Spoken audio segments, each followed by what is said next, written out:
இது new year அன்றைக்கி காலையில் எப்பவும் போலவுமே நேரமாக எழுந்திரிச்சு குளிச்சாச்சுங்க.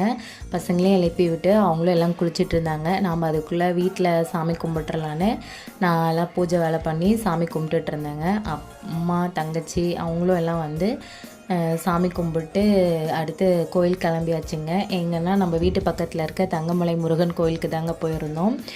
எங்களோட ஒவ்வொரு வருட ஆரம்பமும் எங்கள் தங்கமலை முருகனோட தாங்க. ஏன்னா எப்பயுமே நியூ இயர்க்கு வந்து அம்மா வீட்டுக்கு வந்துடுவோம். அடுத்த நாள் காலையில் ஃபஸ்ட்டு போகிற கோயில் எங்கள் முருகன் கோயில் தாங்க. அதே மாதிரி இந்த வருஷமும் எங்கள் தங்கமலை முருகனோட ஸ்டார்ட் பண்ணியாச்சு. அம்மா வந்து பூஜைக்கு கோயிலில் கொடுத்துருந்தாங்க. வந்துட்டு அந்த பூஜை பொருள்லாம் வாங்கிட்டு வெண்பொங்கல் சக்கரை பொங்கல் கொடுத்துருந்தாங்க. அதுவும் வாங்கிட்டு நாங்கள் வீட்டுக்கு கிளம்பியாச்சுங்க. வீட்டுக்கு வந்தோடனே அடுத்த கோயிலுக்கு போக பரபரப்பாக ரெடியாக ஆரம்பிச்சாச்சுங்க. அடுத்து என்னென்ன கோயிலுக்கு போயிருந்தோம் அப்படிங்கிறத நெக்ஸ்ட் vlogல பார்க்கலாம். தேங்க்ஸ் ஃபார் வாட்சிங். பாய்.